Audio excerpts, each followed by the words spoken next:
तो दोस्तों नमस्कार, स्वागत है आपका मोक्ष की आस में। और आज हम आए हैं सतलोक आश्रम कुरुक्षेत्र में, जहां पर 3 दिनों से चल रहा है दिव्य धर्म यज्ञ दिवस के अवसर पर विशाल भंडारा, समागम, दहेज मुक्त विवाह, रक्तदान शिविर और अन्य कई समाज सुधार के कार्यक्रम।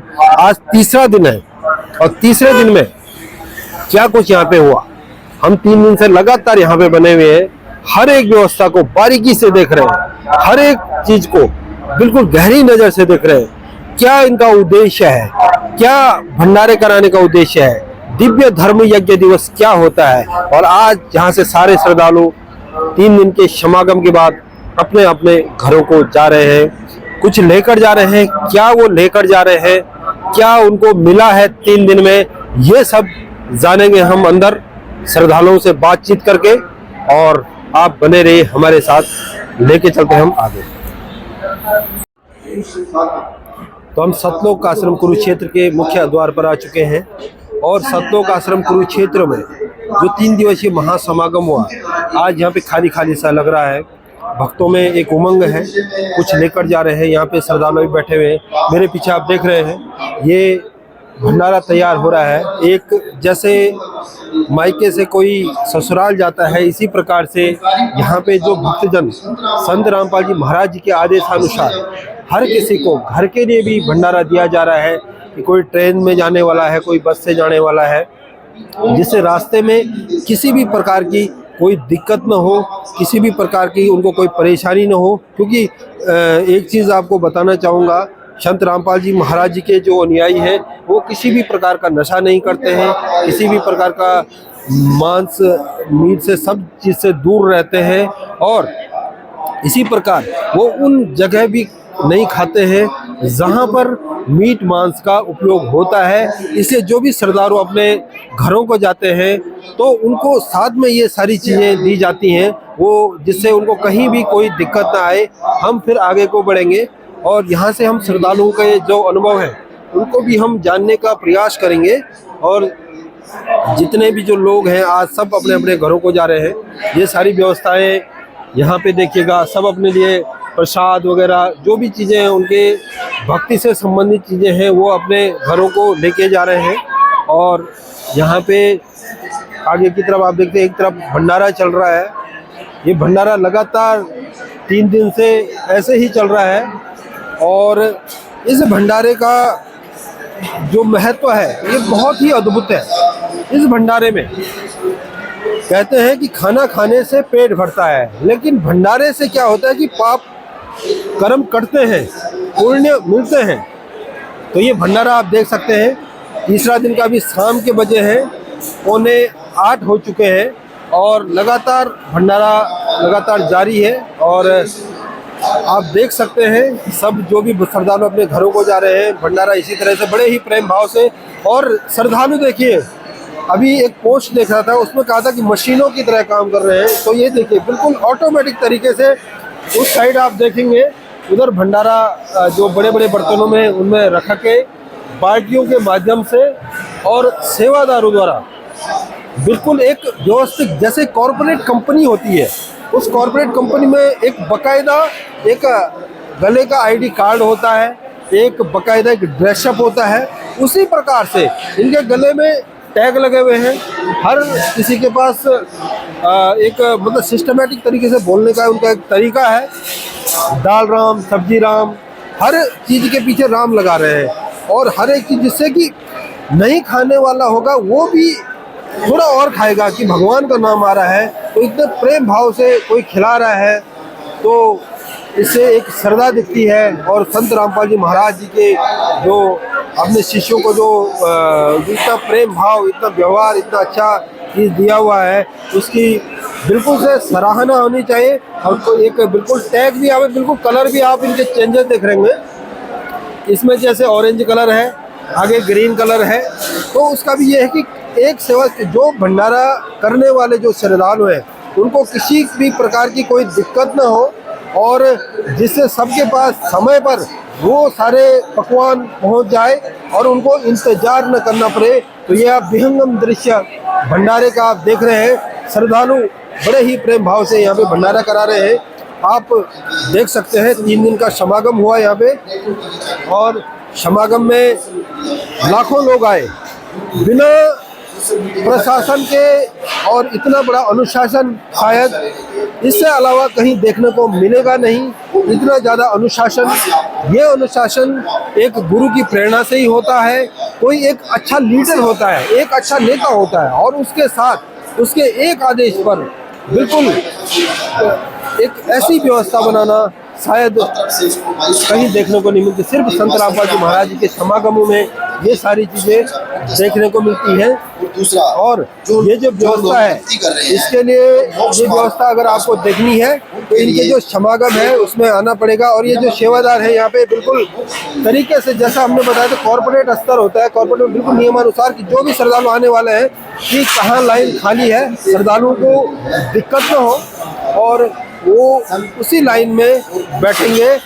और हम इनसे भी बात करेंगे आगे। हमारे साथ और भी श्रद्धालु हैं यहाँ पे, आप देख सकते हैं जो श्रद्धालु यहाँ पे भंडारा करके आ रहे हैं, और भंडारा करने के बाद उनको थाली भी कहीं दिक्कत ना हो तो उनको यहाँ पे थाली भी बिल्कुल बड़े ही प्रेम भाव से दी जा रही है, जिससे इनका झलकता है कि एक अच्छा लीडर के जो गुण होते हैं उसके बाद ये सारी चीज़ें आपको देखने को मिली। ये अन्य कहीं आपको देखने को नहीं मिला। ये बहुत अच्छी हमें बात लगी। ये देखिए, और ये कौन है, कहाँ से आए हैं, कुछ पता नहीं है, एक मशीनों की तरह लगे हुए हैं, और सिर्फ एक ही क्या कारण है ये भी हम जानेंगे। हम आगे श्रद्धालुओं से मिलेंगे। ये आगे देखिए, हम यहाँ से बर्तन दिए जा रहे हैं।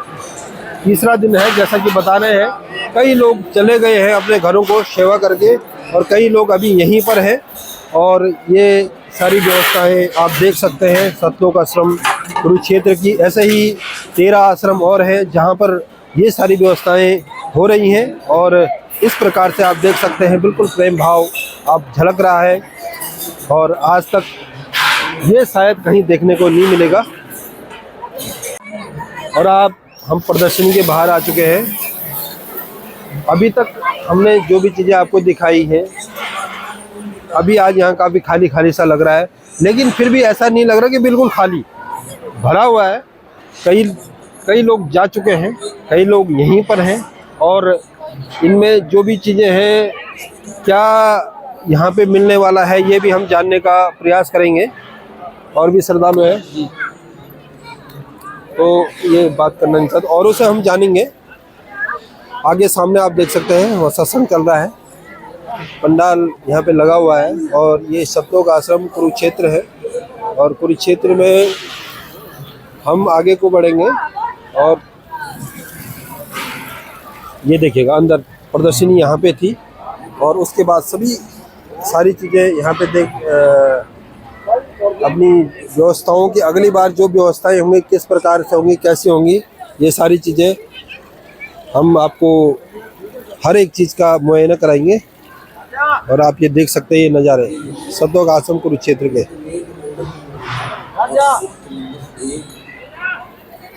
तो हम पहुंच चुके हैं सेल्फी पॉइंट पे, जहाँ पे सतलोक आश्रम कुरुक्षेत्र के बड़े ही सुंदर तरीके से यहाँ पे ये फुवारा लगाया गया है। बड़ो ही सुंदर दिख रहा है। बच्चे भी यहाँ पे, हर कोई आके यहाँ पे फ़ोटो खिंचा रहा है, और अपनी सुनहरी यादें संजोकर अपने साथ लेके जा रहा है। कि 3 दिन जो यहाँ पे बिताए हैं वो यादें जो अपने साथ लेके जाएंगे। और ये देख सकते हैं बड़े ही सुंदर तरीके से हरि आए हरियाणा नू। इसके बारे में भी आपको बता दें कि हरियाणा बने हुए ज़्यादा समय नहीं हो रहा है। हरियाणा करीब 60 या 80 साल पहले ही बना है, लेकिन संत गरीबदास जी महाराज जी की वाणियों में संत 1756 के आसपास, उससे पहले ही उनके ग्रंथों में लिखा जा चुका है, उत्तर दक्षिण पूर्व पश्चिम फिरता दाने दाने नू सर्व करा सतगुरु साहिब की हरि आए हरियाणा नू। तो हरि ने हरियाणा में आना था, इसलिए ये हरियाणा यहाँ का नाम रखा गया है। और हमारे साथ कुछ श्रद्धालु हैं, इनसे भी हम जानेंगे और थोड़ा हम जानने का प्रयास करेंगे क्या कुछ इस प्रदर्शनी से मिला है, क्या कुछ कैसा रहा है, इनसे हम जानेंगे। तो यहाँ पे एक श्रद्धालु है, इनसे हम जानते हैं। तो जी नमस्कार जी। हाँ नमस्कार जी। नाम बताइए जी अपना। मेरा नाम तुलसीदास है, उत्तराखंड देहरादून से हूँ। देहरादून से आए हैं, इतनी दूर आए हैं ये, तो हम यहाँ पे कवरेज कर रहे हैं जो 3 दिवसीय जो महासमागम हुआ है, बड़े ही व्यवस्थित तरीके से हुआ, बिना प्रशासन के ऐसा अनुशासन शायद ही कहीं देखने को मिले। दूसरी चीज, यहाँ का जो भंडारा बिल्कुल एक कॉरपोरेट की तरह है। कॉरपोरेट में एक कंपनी होती है जहाँ पे बिल्कुल व्यवस्थित तरीके से एक सिस्टम होता है, एक अनुशासन होता है, उसी प्रकार से यहाँ पे देखने को मिला। हमने पीछे भी कवरेज बनाई और आप भक्तों में हम एक फीलिंग देख रहे हैं, एक हम महसूस कर रहे हैं कि किस प्रकार से आज काफ़ी खाली हो गया है, कि सब कह रहे हैं कि यहाँ से जाने का मन नहीं रहा। क्या ऐसा कुछ है, क्या वो लेकर जा रहे हैं अपने साथ, ये सारा विवरण थोड़ा हमारे दर्शकों को बताएगा जी। ये जो 3 दिन का जो समागम था, तो हमको ऐसा लग रहा था जैसे हम सतलोक में आए हुए हैं, लेकिन आज ये क्लोज हो रहा है तो इतना फीलिंग हो रहा है। लेकिन भक्तों का तांता, अभी मैं उधर गया था, पंडाल की तरफ गए थे, तो वहाँ इतना भीड़ है, अभी 6 बज गए हैं और फिर भी इतना भीड़ है कि भक्तों के जाने का कोई मन ही नहीं कर रहा। बुरा भी लग रहा है ये जाने का, लेकिन ये समागम अब 3 ही दिन का था।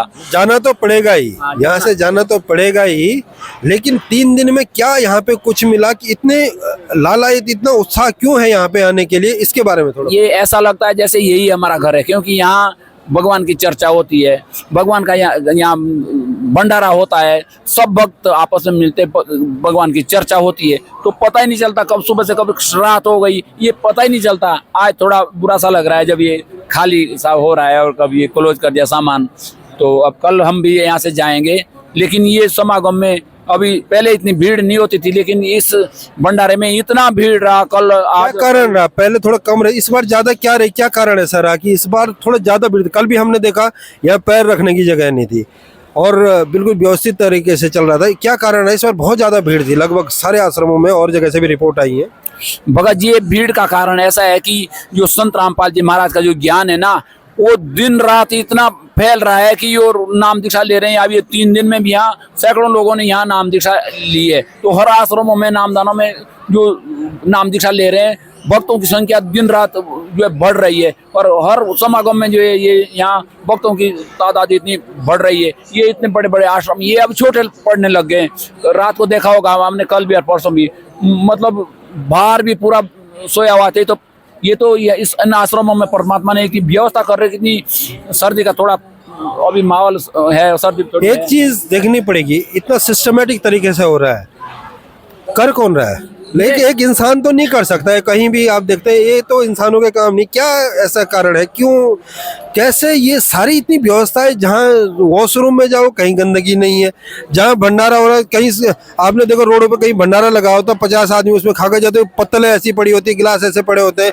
लेकिन यहाँ पे बिल्कुल सफाई की इतनी सारी। क्या कारण है इसके पीछे, कौन कर रहा है ये सारा कुछ? ये सबसे पहले जब नाम दीक्षा लेते हैं ज्ञान आधार पर, तो सबसे पहले जो सेवा भाव आता भगत के अंदर, और ये सेवा भाव से ही जहाँ जिसको जो लगा दिया, अपने आप बोलते हैं मेरे को ये सेवा। एक मशीन होती ना, मशीन में कमांड दे दो और वो पूरा अपना चल के आ रहा है। जैसे कहीं हम कोई पेपर निकालना है, एक कमांड दे दो, उसका कंप्यूटर में प्रिंट बना दो और उसको बटन दबाओ, तुरंत निकलेगा बाहर। ऐसा ही कुछ चल रहा है, ऑटोमेटिक सिस्टम चल रहा है। अभी 3-4 दिन हो गए यहाँ भंडारा को, यहाँ तो घुटनों का भाड़ा होता। आप यहाँ देखो, या कहीं एक दिन का कहीं जो है कहीं कबाड़े का नहीं है। तो ये सब मतलब करने वाला कौन है? ये करने वाले संत रामपाल जी महाराज, जिन्होंने ऐसा ज्ञान और ऐसी शिक्षा दी है। और ये तो यहाँ की व्यवस्था बोल रहे हैं, आप पूछ रहे हैं यहाँ की व्यवस्था, ये तो एक आश्रम की व्यवस्था है। ये तो ऐसा जैसा सतलोक का नज़ारा, लेकिन पूरे यहाँ देश में है, या हरियाणा में देख लो आप, जो गरीबों को मकान बना रहे हैं, जरूरतमंद को राशन दे रहे हैं, और पानी में जो गांव डूब गए थे उनको जो है पानी से निकालने के लिए वहाँ मोटर और पाइपों करोड़ों रुपए का जो है वहाँ सामग्री दे रहे हैं। तो ये कहाँ से आ रहा है? लेकिन परमात्मा समर्थ होता है, उनके लिए कोई भी चीज असंभव नहीं होती है। लेकिन हम आम इंसान होते हैं, हमारे इंसान की बुद्धि का एक लेवल है जो उसे आगे नहीं सोच पाते हैं, लेकिन परमात्मा के लिए तो नहीं। इंसान की बुद्धि है, वो तो उतना ही काम करेगा जितनी उसकी रेंज होगी। ये तो रेंज से बाहर है, तो वो रेंज से परमात्मा है ना। देखने वाला रेंज से बाहर है, इंसान की बुद्धि नहीं सोचती, हो कैसे रहा है? पोस्टर निकाल दिए, पोस्टर में लिखा था परमात्मा रामपाल जी महाराज ने कि मैं इस जन्म में सर्व सुख और मोक्ष देने का वचन देता हूँ। तो वो कौन दे सकता है वचन मोक्ष का? अच्छा, वचन देते हैं। वचन देते हैं, वो परमात्मा है। तो उनके लिए यहाँ की व्यवस्था को कोई मायने है, वो तो समस्त ब्रह्मांडों के रचने वाले मालिक है, उनके लिए। तो हमारे दर्शकों के लिए कोई संदेश कि वो अगर अगला जो समागम है वो कब आने वाला है, और वो भी कैसे उनको भी लगे कि ऐसी वो जो व्यवस्था है वो भी उसके साक्षी बने, इस पर वो भी उनके पास ही प्रमाण हो, भाई ठीक है साक्षी बने इस चीज़ों के। क्योंकि कोई लगता है कि स्क्रिप्टेड है, जैसे हम वीडियो बनाते हैं, कोई कहता है भाई नहीं जी कुछ लोग खड़े कर दिए हैं, इसे बनाते हैं आप, ऐसे करके बना देते हैं। तो जो लोग यहाँ आए तो कैसे आए और क्या उनको मिल सकता है यहाँ पे? ये जितने भी सतलोक आश्रम हैं, दिन प्रतिदिन ये आश्रमों की संख्या भी बढ़ रही है और आश्रमों में भीड़ भी ये बढ़ रही है। अभी जनवरी में जब समागम फिर होगा तो उससे भी ज्यादा भीड़ होगी, और व्यवस्था हर आदमी के लिए रजाई गद्दा सोने के लिए। वो तो दिख ही रहा है, सब रजाई लेके बैठे हुए। ये व्यवस्था कोई इंसान के लेवल का नहीं है, ये सब परमात्मा कर रहे हैं। वो जो हरियाणा में पाइप फैक्ट्री वाला है वो बोल रहा है कि मेरी जो लिमिट है एक दिन में वो 5000 फुट पाइप दे सकता मैं। जी जी जी। लेकिन जब ये वर्धमान पाइप फैक्ट्री से वर्धमान में तो वो बोल रहा है कि लाखों फुट पाइप जो है एक दिन में बना रहे, तो वो कौन बना है जब कैपेसिटी खाली 5000 की है? तो आप सोचो इस बात को। नहीं, वो तो वही लग रहा है ना कि ये मतलब इतने पाइप। जब हमने कल वो वीडियो देखी यहाँ पे सतयुग का आगाज, कलयुग में सतयुग का आगाज पार्ट 3, तो एक एक गांव में 53,000 फुट पाइप। ये तो मतलब सोच से बाहर है, कौन करने वाला है सारा कुछ? ये सब परमात्मा की वाकई में किसान वाकई में डूब चुका था, किसानों की उम्मीद खत्म हो चुकी थी।